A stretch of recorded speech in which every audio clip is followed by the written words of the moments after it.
మనం ఆర్టికల్ చదివిన తర్వాత దానికి కెమెరా ఉంది ఎలా చెప్పాలంటే ఈజీగా ఇంట్రెస్ట్గా ఎలా చెప్పాలి అంటే మనం ఒక వ్యక్తి దెబ్బ తగిలింది.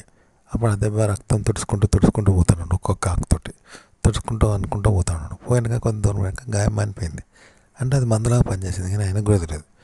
అట్లా అంటాం. మళ్ళీ రెండోసారి మళ్ళీ అలాగే గాయం చేసుకొని ఒక్కొక్క ఆకు దొప్పుకుంటూ పోయాడు కానీ ఈసారి కాలేదు. సో ఇట్లా మనం కెమెరా ముందు కావాలని చెప్తే అది వినోదంగా ఉండదు. కానీ తెలియకుండానే అందులో ఐటమ్స్ మాట్లాడాలి. అలా మాట్లాడితే మనకు తెలియకుండా అందులో వినోదం ఏర్పడుతుంది. అట్లా అనమాట. ఇప్పుడు మనం ఇసుకలో నడుస్తుంటే అడుగులు పడతాయి, తెలియకుండా పడతాయి. అందరు అలాగే నడుస్తుంటే ఆ అడుగులు కాస్త మంచి అందమైన బొమ్మ కావచ్చు. అవి కావాలని ఎవరు చేయరు. ఇట్లా చెప్పండి కెమెరా ముందు ఆ విషయాన్ని. యాదృచ్ఛికంగా మనం పిచ్చపాటి మాట్లాడుకుంటాం కదా, లోకాభిప్రాయం ఆ టైప్లో మీరు ఆర్టికల్లో అలా చెప్పండి కెమెరా ముందు. అలా మాట్లాడుతుంటే వినే వాళ్ళకు వినే వాళ్ళకు అద్భుతమైన ఎంటర్టైన్మెంట్ ఏర్పడుతూ ఉంటుంది. ఇది మెయిన్ కళ అన్నట్టు. ఇలా చేయండి practice. Dummy YouTube face cam ఎలా చేయాలి అంటే, దీనికి కెమెరా ముందు మాట్లాడకుండా బ్యాక్గ్రౌండ్ వాయిస్ ఇస్తూ యూట్యూబ్ ఫేస్ క్యామ్ చేయాలి. అంటే ముందుగా మీరు ఏం చేయాలంటే, కెమెరా ముందు మాట్లాడుతున్నట్టు మీరు యాక్షన్ చేయాలి, పెదవులు కలపాలి. అయితే ఇక్కడ ఏంటంటే, కెమెరా ముందు మీరు మాట్లాడడం లేదు కదా, ఏది పడుతుంది మాట్లాడుతున్నట్టు పెదవులు ఊపొద్దు. నిజంగా మీరు ఒక విషయాన్ని మాట్లాడుతున్నప్పుడు ఎలాగైతే మాట్లాడతారో సేమ్ అలాగే ఇవ్వాలి. డిట్టో అలాగే మీరు కంటెంట్ చెప్తూ మనసులో చెప్పుకోండి.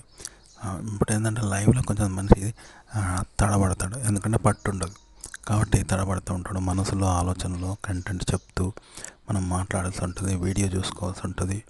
కాబట్టి మనం ఏం చేస్తాం, డిస్టర్బెన్స్ అవుతాం. కాబట్టి లైవ్లో వీడియో అనేది తడబడుతూ ఉంటాడు తప్ప 100% మనము ఆత్మవిశ్వాసంతో గ్యారంటీగా మాట్లాడలేం.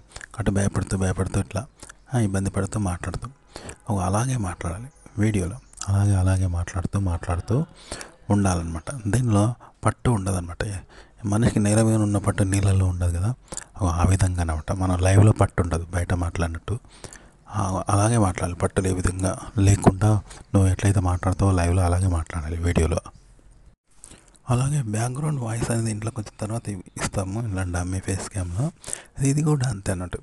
మనం కెమెరా ముందు ఎట్లా మాట్లాడతాం, ఆత్మవిశ్వాసం లేకుండా భయంగా మాట్లాడుతున్నట్టు, నమ్మకం లేకుండా. అదే బ్యాక్గ్రౌండ్ వాయిస్ అయినా పట్టుదలతోటి గ్యారంటీగా, ఎందుకంటే చదువుతూ ఉంటారు కదా, కాబట్టి గట్టిగా మనం ఒత్తిడితోటి ధైర్యంగా మాట్లాడుతూ ఉన్నట్టు. ఎలాంటి తడబాటు లేకుండా వేగంగా స్పీడ్గా ఇట్లా మాట్లాడతారు రాకెట్ లాగా. సో ఇలా మాట్లాడద్దు, అలా మాట్లాడకూడదు అనమాట.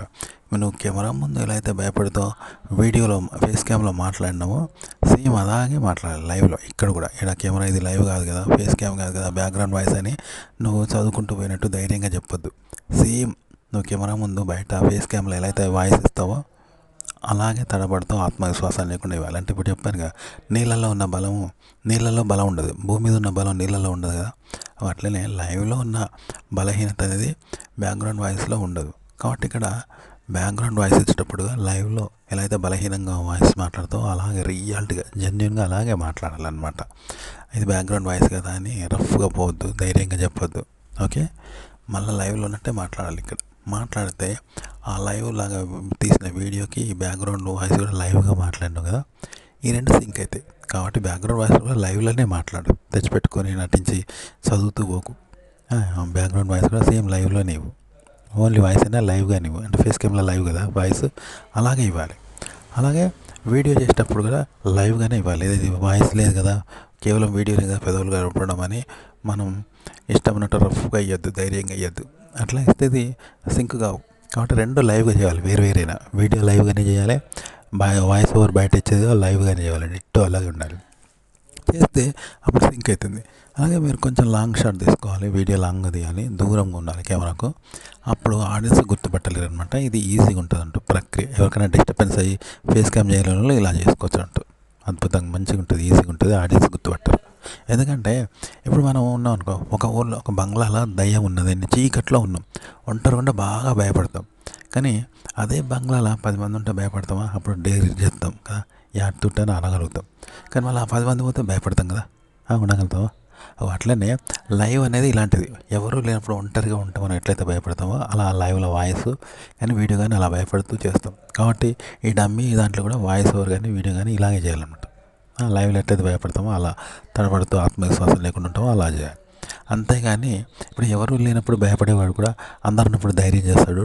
ఆ విధంగా బ్యాక్గ్రౌండ్ వాయిస్లో మనం అలాగే ధైర్యంగా మాట్లాడే అవకాశం ఉంటుంది. కానీ అలా మాట్లాడద్దు. ఎవరు లేనప్పుడు మనిషి ఎట్లయితే భయపడతారో 10 మంది ఉన్నప్పుడు కూడా అలాగే భయపడుతూ ఉండాలన్నమాట. అలాగే జీవించాలి. అప్పుడు ఎలా ఉంటుంది? ఆ విధంగా మీరు బ్యాక్గ్రౌండ్ వాయిస్ ఇచ్చేటప్పుడు లైవ్లో ఎలా అయితే భయపడుతూ తడబడుతూ వణుకుతూ ఇట్లా ఇబ్బంది పడతారో అలాగే మాట్లాడాలి. అలాగే వీడియో చేసేటప్పుడు కూడా అంతే. లైవ్లో మీరు ఎట్లయితే వీడియో చేస్తారో ఆత్మవిశ్వాసం లేకుండా అలాగే చేయాలి. అంతేగాని ఇది లైవ్ కాదు, కేవలం వీడియో మాత్రమే చేస్తున్నాను కదా అంటూ మన ఆత్మవిశ్వాసంతో స్టైల్గా కావాలని తెచ్చిపెట్టుకొని పర్ఫెక్ట్గా చేస్తే నడవదు అనమాట. లైవ్ లాగానే చేయాలి. అప్పుడు సింక్ అవుతుంది. ఈ వాయిస్ను ఆ వీడియో కలిపితే సేమ్ సింక్ అయ్యి చూపర్లకు లైవ్ లాగా ఉంటుంది అనమాట. గుర్తుపెట్టుకొని ట్రిక్. ఇప్పుడు యూట్యూబ్లో చెప్తుంటారు కదా ఫేస్లెస్ వీడియోస్ ఎలా చేయాలి ఏదో చెప్తుంటారు కదా. ఇక్కడ ఏంటంటే ఫేస్లెస్ వీడియో చేసినా కూడా బ్యాక్గ్రౌండ్ వాయిస్ వెళ్ళాలంటే మనం ఫేస్ వీడియో చేస్తున్నాం, ఫేస్ కనిపించేలాగా కెమెరా ముందు మాట్లాడేటప్పుడు ఎలా మాట్లాడతావో సేమ్ అలాగే మాట్లాడాలి. అంతేగాని ఫేస్ లేదు కదా అని వన్ సైడ్గా వాయిస్ మాత్రం ఇవ్వద్దు. ఫేస్ లేక విధంగా చదువుతూ అట్లా ఇవ్వద్దు అనమాట. ఫేస్ ఉన్నప్పుడు ఎట్లా ఇస్తావో ఫేస్తో చేసిన వీడియో లాగానే సేమ్ ఇవ్వాలి. ఓకే, అలా ఇవ్వాలి. కానీ ఫేస్ ఉండదు అనమాట, అలా ఇవ్వాలి. అలాగే ఫేస్ వీడియో కూడా అంతే. ఫేస్ వీడియోలో ఇక్కడ వాయిస్ ఓవర్ ఉండదు, కేవలం ఫేసే ఉంటుంది. ఆ విధంగా చూపిస్తూ ఉండాలి. కానీ అది కూడా వాయిస్ ఓవర్ ఇచ్చినప్పుడు ఫేస్ కనిపిస్తూ వాయిస్ ఓవర్ ఇస్తే ఎట్లా ఉంటుందో అలాగే ఫేస్ వీడియో చేయాలి. కానీ వాయిస్ ఓవర్ ఉండదు అంతే. సేమ్ వాయిస్ ఓవర్ ఇచ్చినప్పుడు నీ ఫేస్ ఎలా ఉంటుందో అలాగే చేయాలి. అది ఎట్లుంటుంది అంటే కొంచెం బలహీనంగా ఉంటుంది అన్నట్టు, కాన్ఫిడెంట్గా ఉండదు. ఇప్పుడు నీళ్ళలో మనిషి బలం లేనట్టు ఎట్లుంటారో అట్లా, అదే భూమి మీద ఉన్నట్టు బలం ఉండడు కదా నీళ్ళలో, అలా ఉంటుంది అన్నట్టు. అట్లా ఫేస్ కెమెరాలో ఎలా చేస్తావో బలహీనంగా అలా చేయాలి. చేసి ఆ వీడియోను ఈ వాయిస్ని కలిపితే సేమ్ వస్తుంది అంటారు. అంటే లైవ్లో ఎట్లా మాట్లాడతామో అలానే ఉంటుంది. కాబట్టి జనం గుర్తుపట్టారు అనమాట. ఫేస్లెస్ వీడియోలా చేసి కూడా ఫేస్లెస్ వాయిస్ ఓవర్ ఇచ్చి కూడా ఈ రెండు కలిపితే మళ్ళీ లైవ్ చేసే వీడియో కెమెరా ఉందన్నట్టుగా ఉంటుంది, జనానికి గుర్తు కాదు.